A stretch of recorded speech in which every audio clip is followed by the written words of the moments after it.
Okay, so Paul and I promised you guys on the front end that as we went along in our Middle East / Israel study, we would do our best to try to bring to you people that who have been there and who have been there recently. So we're going to try to do that today. I think you all know Silas, our oldest son, and he's really had some neat experiences over the past few years with the program associated with Harding that he was with. So for the next 2 weeks at least, and maybe the next 3 weeks if things work out well, we're going to hear from some guest speakers. Cy gets to be number one. But our point is we've covered some of the politics, some of the geography. Paul has helped us with some of the theology and the prophecy that may or may not be affecting what's happening over there today. And now we want to sort of become very practical and just try to help us better understand what's it really like on the ground over there today. Silas was really blessed. You know, when he got out of Harding, he told us that he was going to apply for a job with what they call HUG, right? Harding University in Greece, not to be confused with HUF, which is Harding University in Florence. And what are the others? There's South America. HUA is Australia. HUA. Yeah. What's HU in England? HUE. Latin America and Chile. Yeah. HUG is one of the, I think HUF is the original, the one in Italy. HUG, they did a really neat thing over in Greece. Harding actually purchased an old hotel. It's a great, 3-4 story building. It's got a big stone wall around it, and they renovated it. It's got a full, huge kitchen. They hire a lady over there who is an amazing cook, and in fact written a book about things that she cooks for these Harding kids.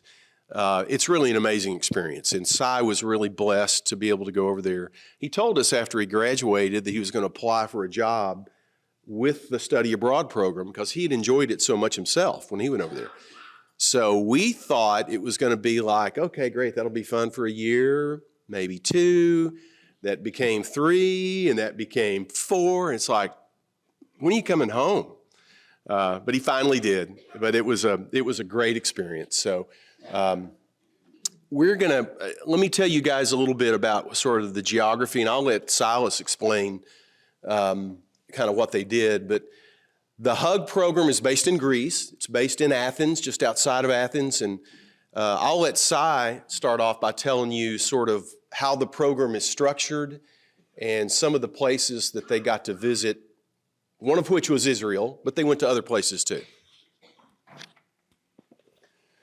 Yeah, so like Dad said, the star there marks, the Athens area where our campus was. And one of the main draws for our program was the fact that every semester we took a trip to Israel. And fortunately, we never missed a trip while I was there. Obviously, that's not the case now. Harding groups are not going to Israel with the state of things. Another big draw for the program was a trip to Egypt, which was always a part of the itinerary when it was safe enough to go. So you see Cairo circled down there. It's the furthest south. When that was not an option, which was in fact the case for most of my time, most of the 4 years that I was over there, we would substitute smaller trips to Rome or Istanbul and Cyprus, the island of Cyprus there in the Eastern Mediterranean. Those were pretty much our excursions. And then, of course, we would travel all over Greece. And the program was sort of structured around Paul's missionary journeys. So that was kind of the format that we followed. Silas kept begging us to come over there. And of course, we didn't want to miss this opportunity. So we made 2 trips over to visit Silas.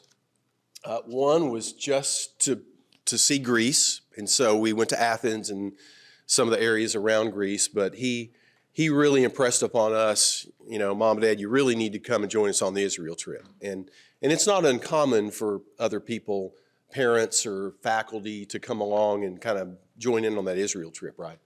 Highly sought after. One reason that it's so highly sought after is Harding has had an association with a tour guide over there, a gentleman by the name of Yossi Paz. You'll see his picture here in a minute. I always call him Josie, and Silas rags on me. It's Yossi, Yossi. Yossi is an amazing guy and has been a friend of Harding's for years. He's a professor at a university in Tel Aviv. He has a sort of a second career as a tour guide, a former Special Forces soldier in the IDF, their military. This is a bad dude. If he wanted to be, I always thought he's was in his 60s probably when we wrote, and he still looks like he could kill you with his bare hands. I mean, you can just tell he's tough, but extremely knowledgeable and Jewish. He's Israeli and incredibly knowledgeable about all the area you went to. We'll talk about Yossi here in a minute. So here's when we went over there and joined the group, and it was a group that year. So it was a pretty big group, maybe 15 students. No, 30. 30? Yeah. There were that many? Yeah, it was Garrett's group and Michael's group. Okay, that's right. Two other guys, Garrett and Michael Krupka and Garrett Carmichael, were also in that group. So that was really special for us to get to go to Israel with not only Cy, but those other guys too. But Athens, of course, is where the home base is for HUG, Harding University, Greece. We would hop on a plane, fly to Tel Aviv. That is one of the major airports in Israel. And it was about an hour and a half flight, as I recall. Tel Aviv, I can tell you, is a very modern city. It's on the old, Silas was reminding me, it's on the old site of Joppa that you may remember reading about. But Tel Aviv, as far as Israeli cities go, very much a tech center, high rises. It's right on the Mediterranean. It's a neat airport, neat place to fly into. So I promised I would calm down on the maps, but I got to show you, we're going to revisit a couple maps. So this is Israel today, right? We've seen this before. Israel, the political state of Israel is in the beige, the lighter beige. We've talked quite a bit about the two Palestinian-controlled areas. West Bank, of course, on the west bank of the Jordan River, that's the green area.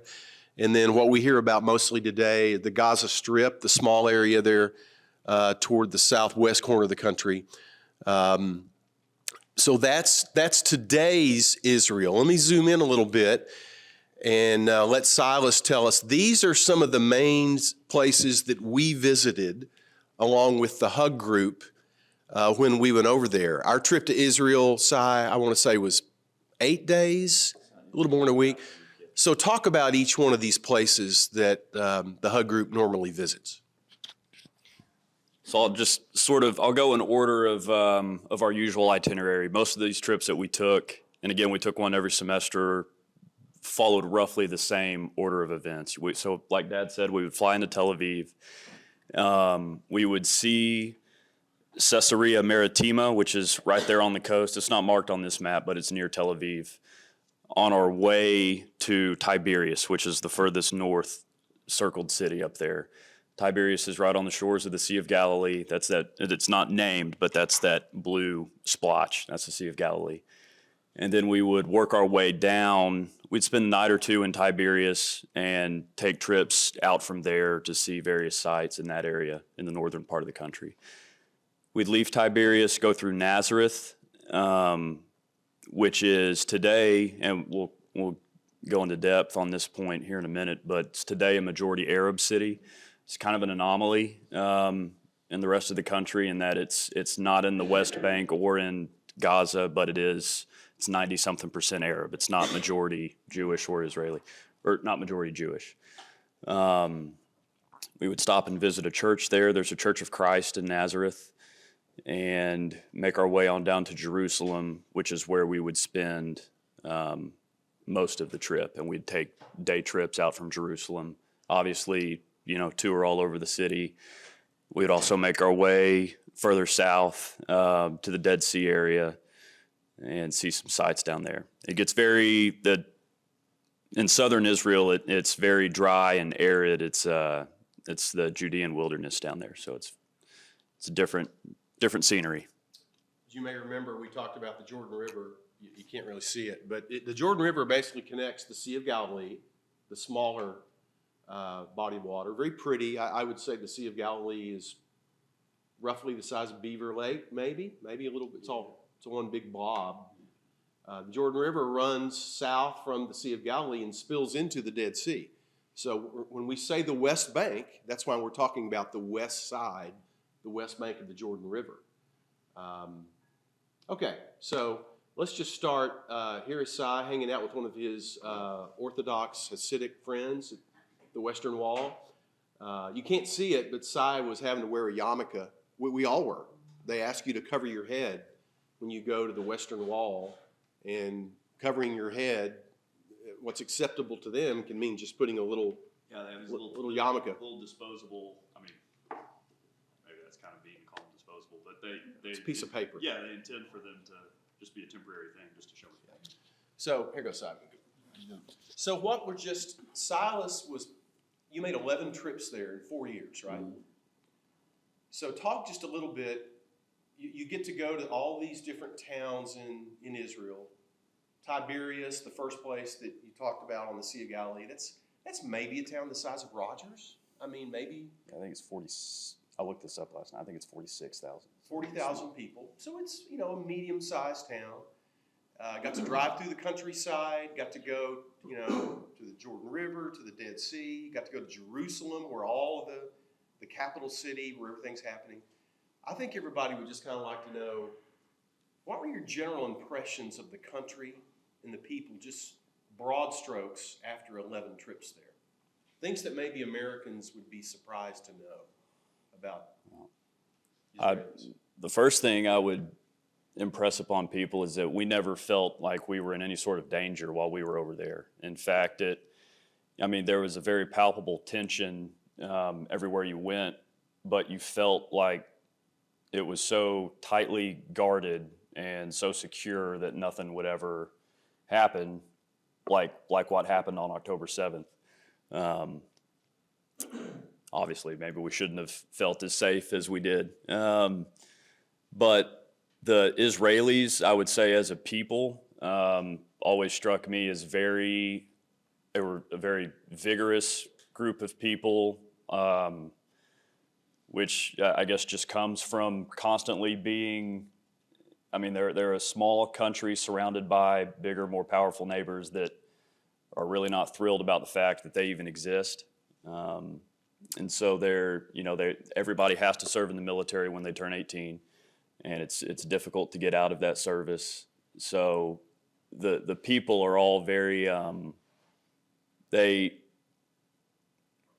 speak their mind. They're all fit. It's an interesting place culturally for sure. But yeah, those are the big takeaways I would say, is that never felt unsafe. The tension was very real and palpable everywhere you went. But a fascinating place for sure. This picture is a couple of the Harding girls when we went to this is the Temple Mount. I always forget the name of that mosque side. What's that? It's the Golden Dome. It's colloquial. Yeah, it's called the Dome of the Rock. Right. I can't remember the. It is an Islamic shrine. And as we mentioned here before, one of the really odd things about Jerusalem is that you have this very high holy Islamic holy place, which is sitting on top of the site of the old temple. Don't forget that. So you have an Islamic, very high holy structure that's hundreds of years old, literally sitting on top of the old Jewish temple hall. Silas, do the Israelis express any resentment about this being built on their holy site? Yeah, there's a lot of tension there as well, and they can only visit Temple Mount with an escort. I believe this was true while I was there. I think this is still the case today, that the land is actually owned by the Kingdom of Jordan. I think it's the King of Jordan who has political control over Temple Mount. Of course, they have agreements. It's a big touristic draw. There's a lot of money to be made there. And so I mean, the tightest security you can imagine. You know, the things you can take inside, the walls are very minimal. And the reason that the Western Wall or the Wailing Wall, you know, two names for the same place, one of the reasons it's so significant is that's the closest that Jewish folks today can get to the old side of the temple. So, yeah, it's definitely hotly contested. How far would that be? Like straight line distance, a couple hundred yards. Yeah. They're on top of each other, Yeah. which is really odd.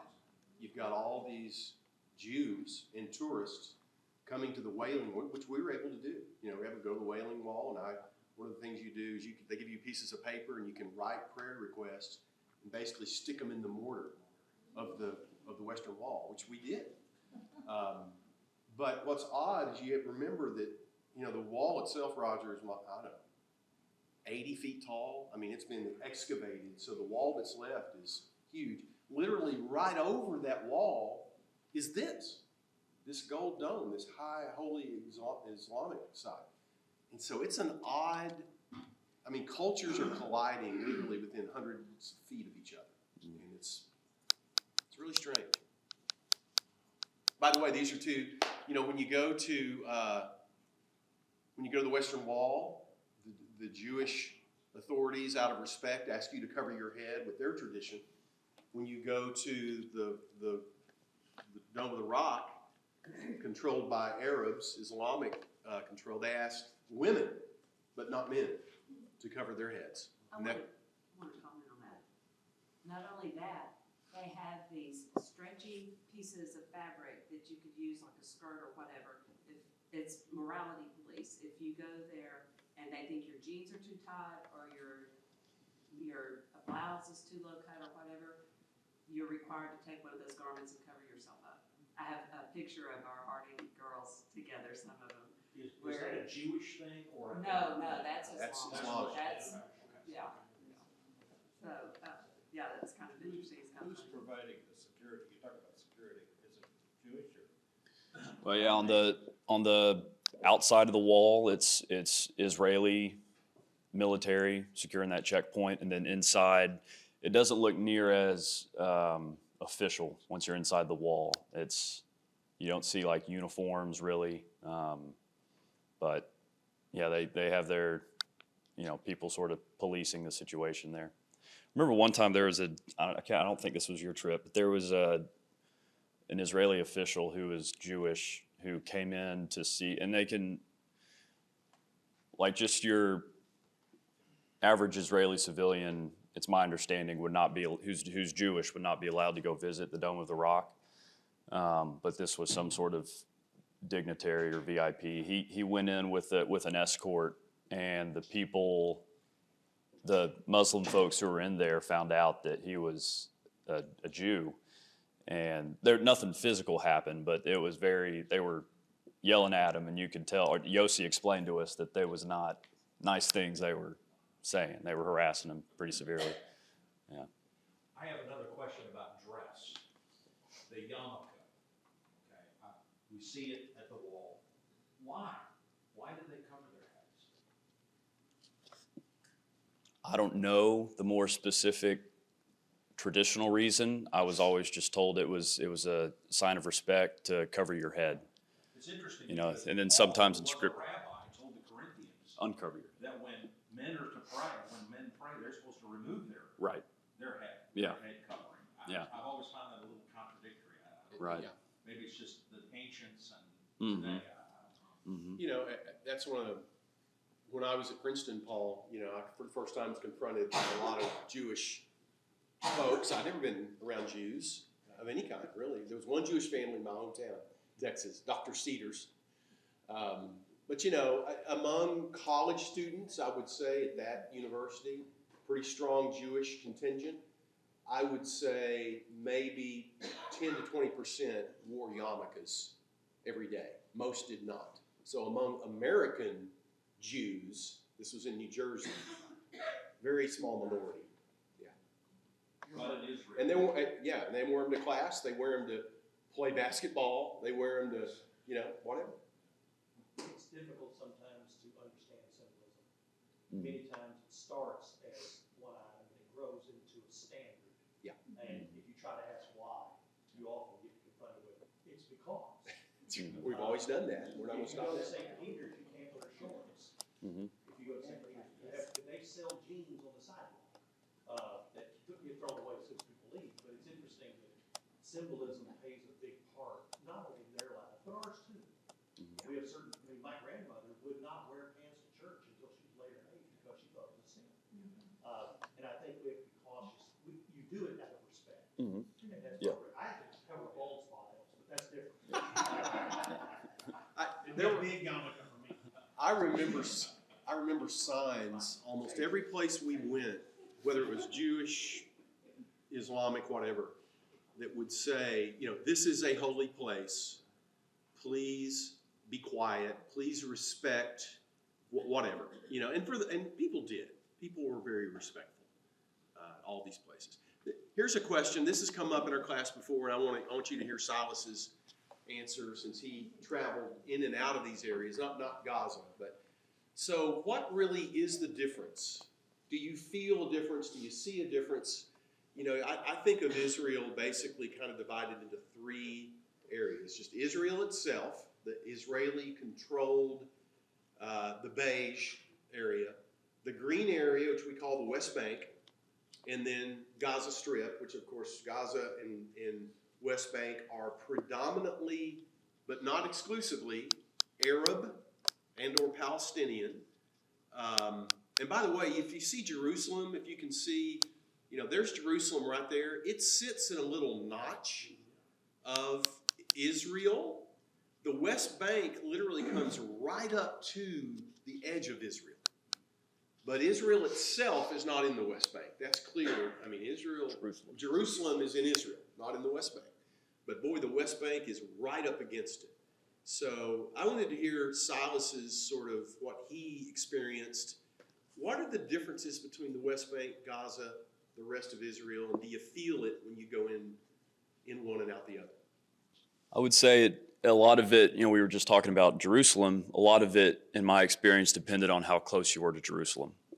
For example, I told you we would fly into Tel Aviv and immediately go to Tiberias, and we would come to Nazareth, which, by the way, I said earlier, Nazareth is sort of exceptional in that it is located in Israel, but it's 90+% Arab, which is uncommon. And therefore, and we'll talk more about all these labels later, but predominantly Arab also means it's predominantly Muslim, but those of course are two different, one's a cultural ethnic descriptor, one's a religious descriptor. But once like Jericho is a place we would go that's within the West Bank, so yeah, it's further north somewhere up there. That must be it. Is that Jericho? I can't tell. I think that is Jericho. Okay. Anyway, when you cross, you always cross a checkpoint when you pass between Israel and the West Bank, and there are IDF, officials there, often younger. Israeli Defense Forces. That's their army. Yeah, and they're all younger folks who are working the checkpoints. Most of them under 20, and up north, further away from Jerusalem, it feels very lax. Like Israelis are not supposed to pass, and Jewish folks are not supposed to pass into the West Bank. But our tour guide Yossi, who is Israeli Jewish, would make a big show of like hiding in the bottom of the bus, and we'd pass through the checkpoint. And I never understood if he was like doing that to kind of be funny, or if the fact of the matter is, like these people at these checkpoints and the Palestinian folks we were going to see in the West Bank, I mean, they're entirely dependent on tourism. And they knew that Yossi and the bus driver we would always hire that Yossi worked with, they were going to bring 3 or 4 buses full of Americans every month. So they wanted us there. So that was the situation in Jericho. It felt very lax. However, when we would get down to Jerusalem and go visit Bethlehem, which is much closer to Jerusalem, totally different situation. Yossi never even thought about staying on the bus. It was not a joking matter. Yeah, the wall. I mean, the wall down there looks totally different. It's like, 15 feet tall, some very serious looking barbed wire on top, and very, provocative murals painted on both sides. So totally different scene, closer to Jerusalem. And yeah, like Dad said, we never went to Gaza. We never made it over there. Yeah. So I remember as we were leaving Jericho, which is in the West Bank, an Arab area. I think I told you all this story. Jericho had a neat little touristy restaurant that obviously Yossi has been taking Harding groups to for years. And I remember we went through a checkpoint. We're now in the West Bank. I remember Yossi kind of talking now. I don't know how they're going to deal with me at the checkpoint, and it kind of put us all on edge. And we're all kind of nervous, right? First, we go into the West Bank, and then we go to this restaurant in Jericho.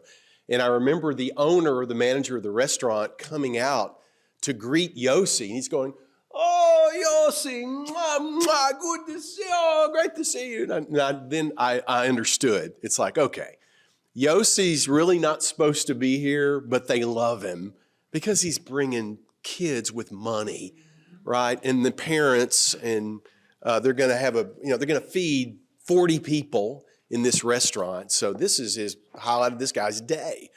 But Yossi's also just well known. And we come in a big tour bus. And there are tour buses, y'all, everywhere. In fact, it's kind of disappointing to see how many tour buses go to some of these places. Yossi was so experienced and had done this for so long, they would schedule our visits to where the Sermon on the Mount was supposedly given, and when we went to Capernaum, and when we went to some of these holy places, we would go at times when the crowds weren't there. And that was just Yossi's experience, being able to do that. But this is an interesting comment. I think I have a question for Silas. It may, no. But what's the difference when you come into the West Bank area, which is a Palestinian-controlled area? Palestinian is kind of the political, think of it as a political party for Arabs in Israel. So is there a difference in just the landscape, the property, the infrastructure? What do you see when you're in, say, the West Bank? And I assume Gaza's the same way, even though I haven't been there, and neither has Si. But what do you see just in terms, how does the neighborhood look? What does the town feel like? Well, scenes like this one in this picture are very common. I would say, and this is a generalization, but generally speaking, it seems poorer. People tend to just throw their trash on the ground like you see here, which is disappointing. And Yossi, our guide, always tried to impress upon us that the nomadic lifestyle was a much more recent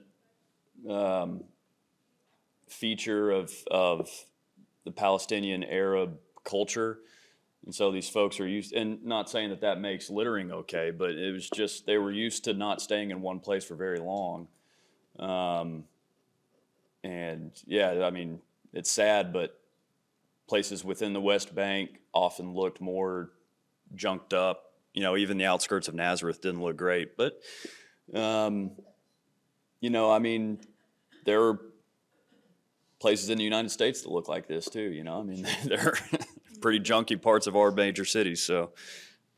I would say, because going in and out of the West Bank, it usually meant a checkpoint. So you were acutely aware of when you went from one into the other. And I would have to say, just as a tourist, just observing, there was a pretty stark difference. The minute you went from one side to the other, you could tell a difference in infrastructure and tidiness. Y'all, I think it's about funding. One side has money, the other one doesn't. One side has good political control, I guess, the other side doesn't. It's pretty obvious.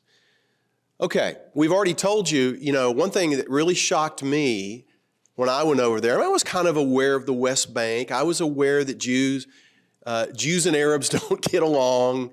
They've been fighting for years. I knew that. What I was not totally prepared for is just how much they interact. Israelis, Palestinians, Jews and Arabs, every day, just walking past each other on the street. And so I wanted to get Sai's perspective, having been there, 11 times. How do Arabs and Israelis just sort of get along with each other? Because they do. They're living in the same space. I mean, a town like Nazareth, which we'll look at here in a minute, it is a predominantly Arab town, but it's in Israel. It's not in the West Bank. It's just in plain old Israel. So you got a lot of Arabs and a lot of Jews living together, working together, interacting together, eating together in restaurants. So, Sai, what was your impression about just the way Arabs and Israelis get along every day? I would say that, obviously the political leadership of the modern state of Israel and Palestine, now Hamas, are at odds and at war. But I mean, to watch the news, you would think that every Israeli down to an individual hates every Palestinian down to an individual, and vice versa, which is not at all the case. They're people who just want to get along, I would say, by and large, and a lot of them figure out a way to make it work, Yeah, I mean, like what you just described about Yossi is a great example. Maybe not a totally representative example, because tourism, I think, factored in heavily there, and he's just a well-known person, but yeah, I think people just, they want to have a genial life. They want to get along with each other. Quick example. Sarah reminded me yesterday, quick example. So Yossi, our tour guide, thoroughly Jewish, thoroughly Israeli, strong history, I think his family and being Jewish, about as Jew as you can be. Our bus driver for the whole time was Arab. And it was pretty obviously, I mean, you just tell by looking. It's not like he wore a headdress or anything, but he was obviously Arab. And, those two guys got along great and laughed and joked. And I think that's an example of two people that Americans might think would get into a fist fight if they're in the same bus. But in fact, they kind of had a good time together. Is there any intermarriage between the two groups? That's a good question. The answer to that's got to be a yes. Of course there is. I can't give you any examples.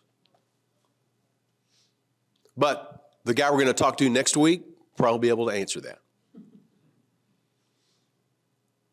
Sai, are there churches of Christ in Israel? There's at least one.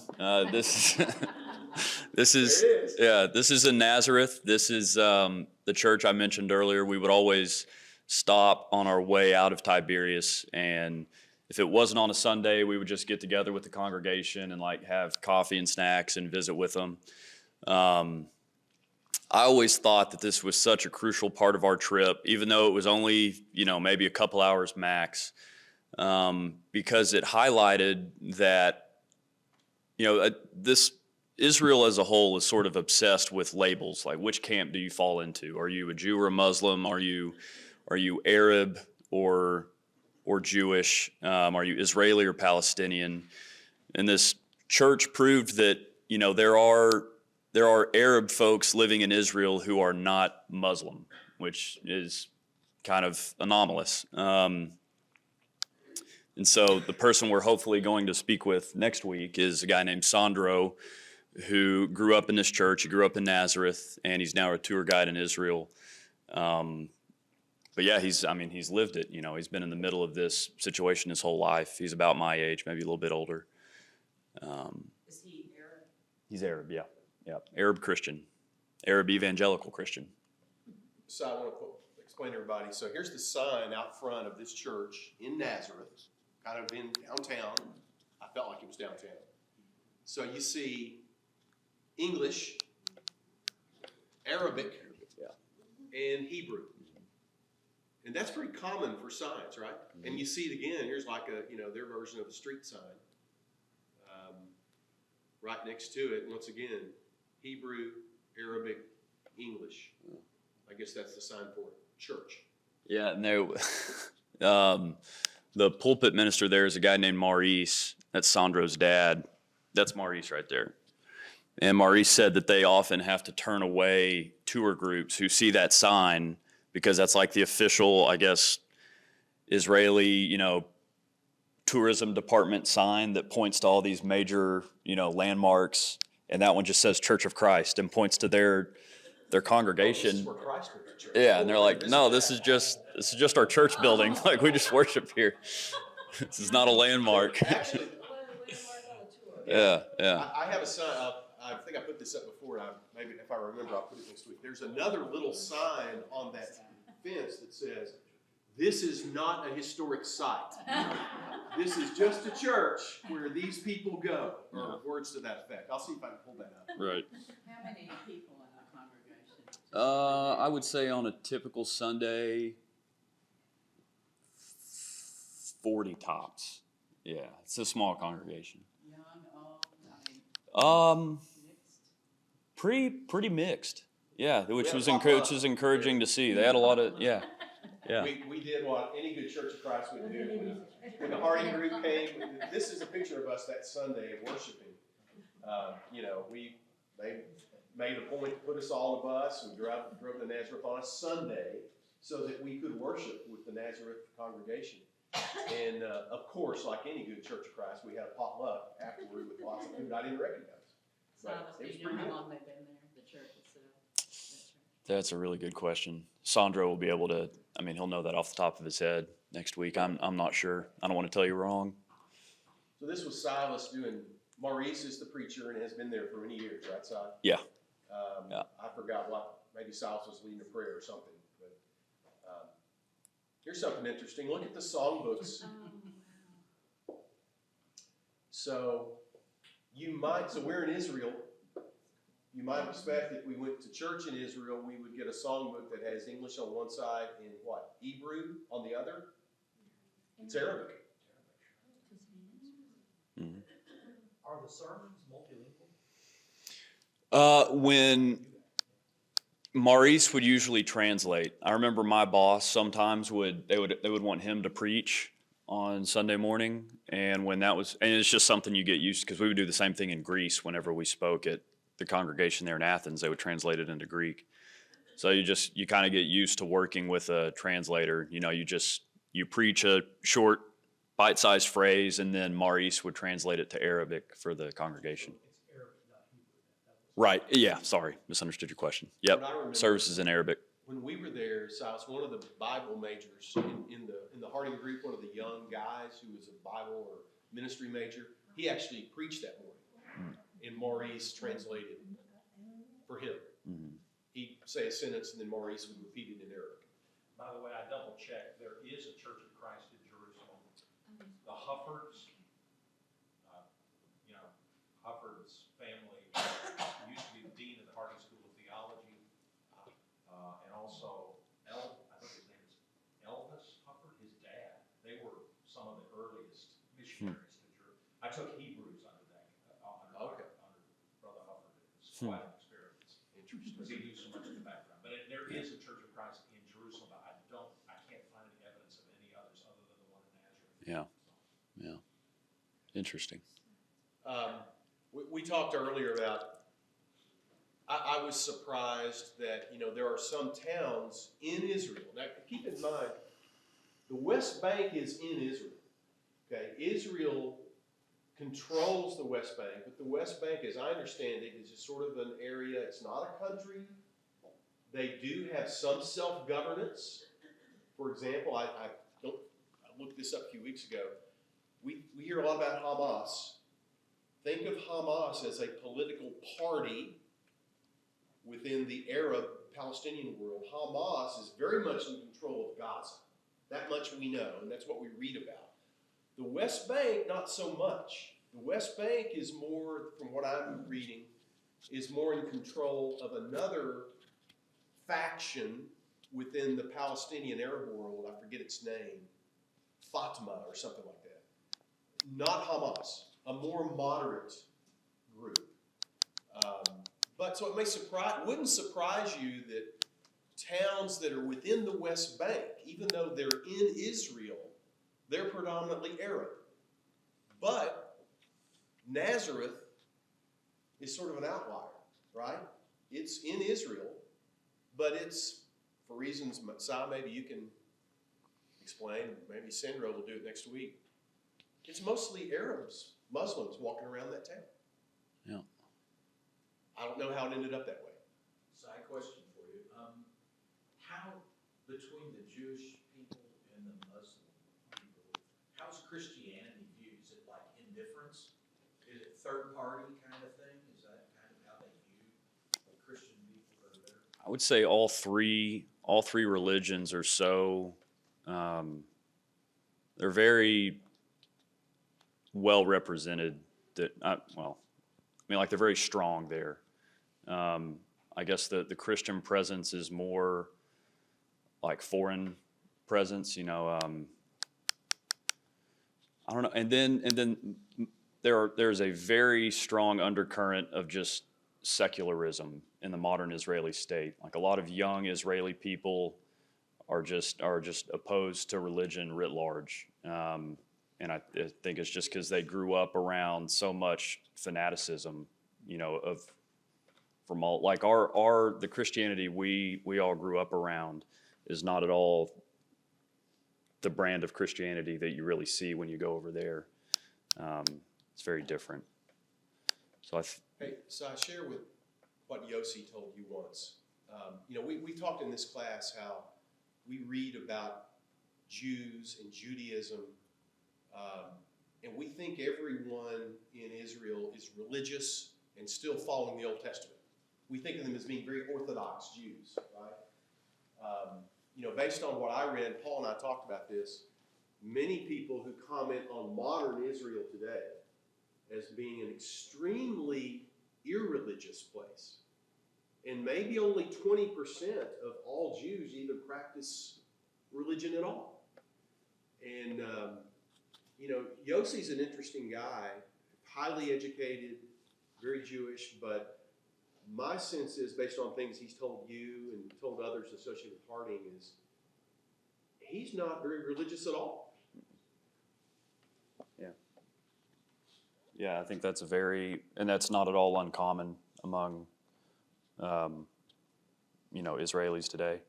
Yeah, I was just thinking about your question, Roger, and one thing came to mind, and of course, Temple Mount's very unique, but, of course, we would all have our Bibles with us everywhere we went over there because you were constantly wanting to refer to something in Scripture, read about whatever place you were physically standing in right then.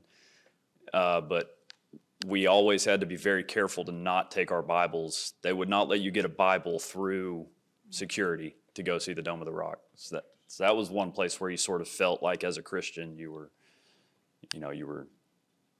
told you couldn't take this physical token of your religion up there. Yeah. This is, I mentioned to Si, I think as we've gone through this series, these labels these words we throw around describing all these different groups can be real confusing at times. And so I wanted to get Si's kind of perspective on what is the distinction between all these different labels? Jew, Arab, Israeli, Palestinian, and Muslim. Help us sort through those, Si. I guess in this list, Jew is really the only one that can describe. It can be a religious description. It can also be, an ethnic description. Like the Jews are a race and ethnicity of people, but they're also people who practice Judaism. And a person could convert to Judaism and not be an ethnic Jew, of course.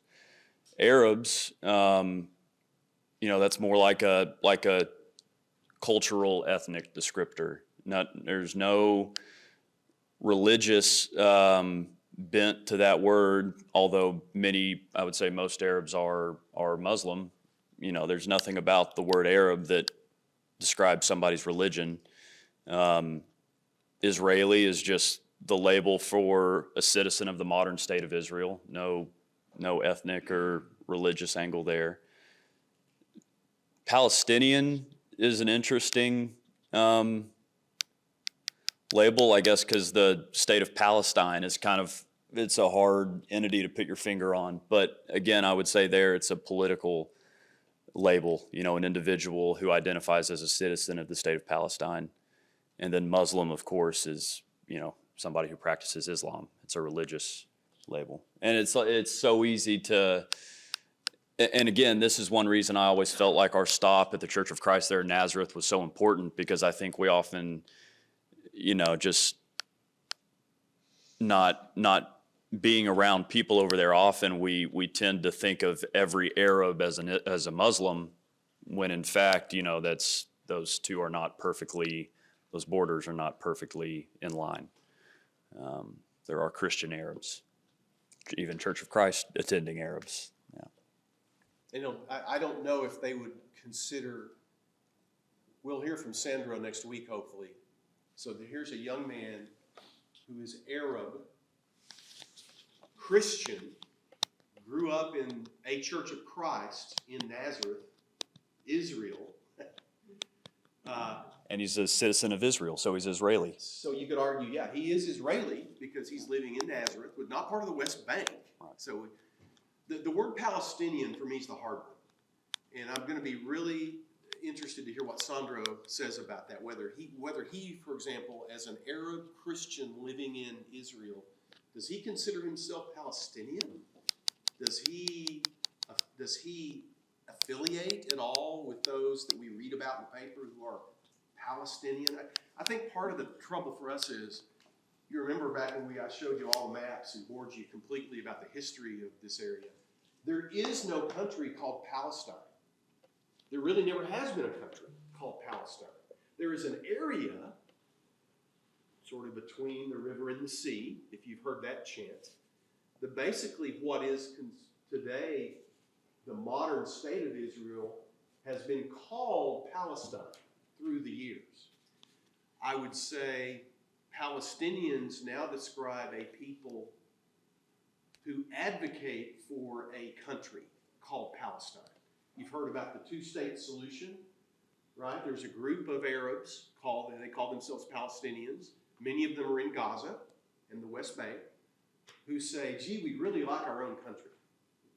So if you could give us a country, that'd be great, and we'll probably call it Palestine, I guess is what they would call it. I don't know if that attitude and that feeling describes the typical Arab, which is a broader term, or the typical Muslim walking around in a normal town in Israel. I don't know.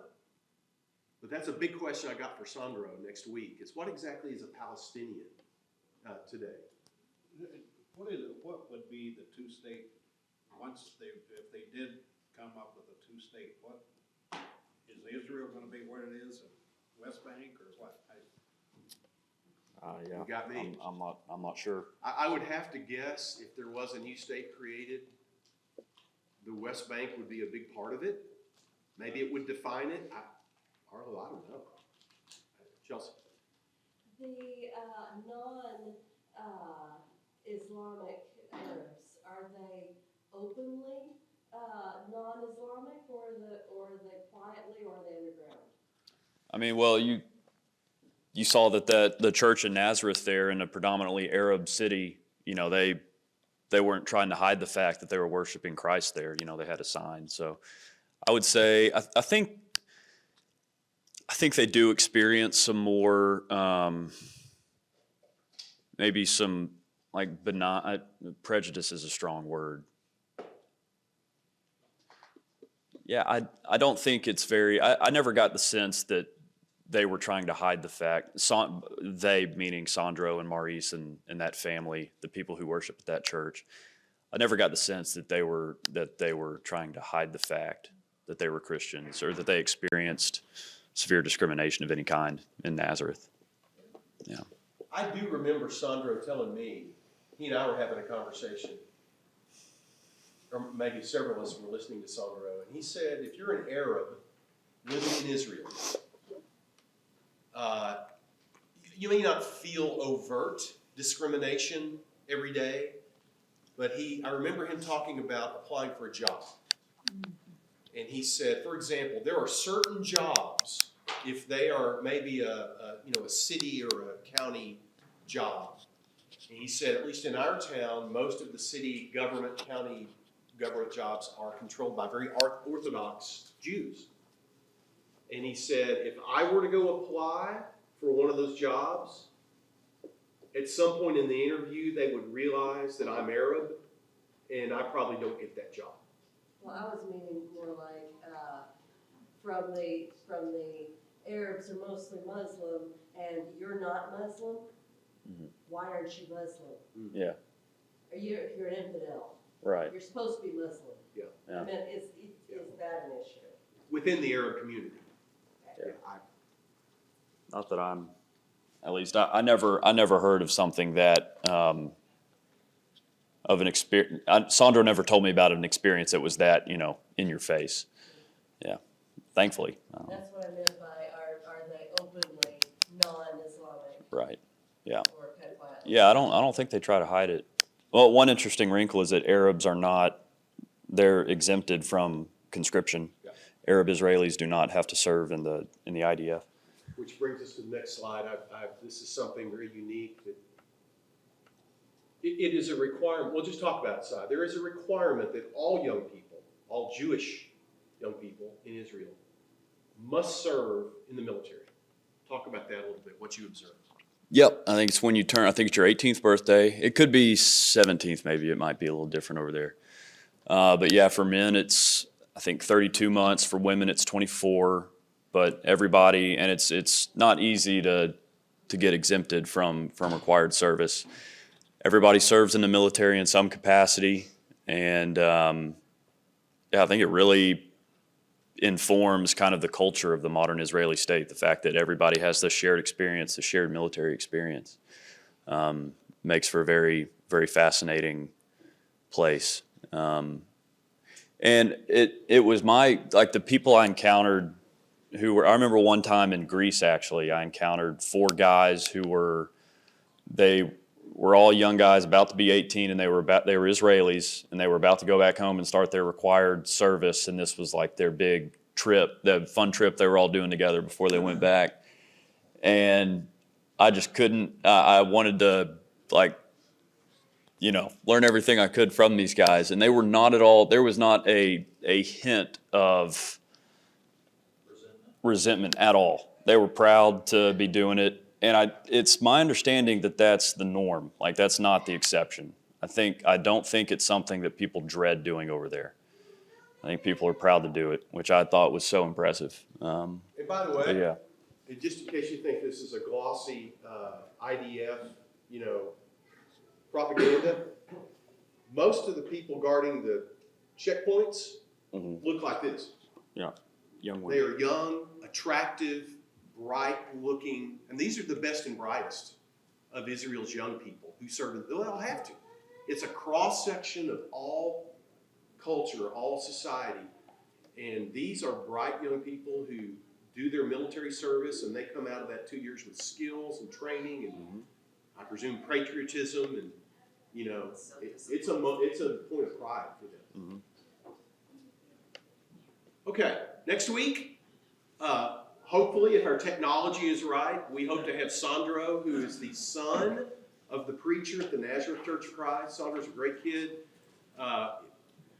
Either went to school at either Lipscomb or Freed. I don't remember which. I think it went to Freed. Yeah, so he's American educated, at least in college, but he's gone back to Nazareth and now works over there. And if things really go well, next week we'll talk to Sandro either by Zoom or recorded Zoom. Silas is still trying to reach out to Yossi. There's Yossi, the guy who told you could kill you with his bare hands. But he also plays the flute, which kind of, softens him a little bit. He's a really interesting guy. I hope we can get the Arab and the Jewish perspective on what it's like to be in Israel today. See you next week. I was gonna tell you some numbers while we're leaving.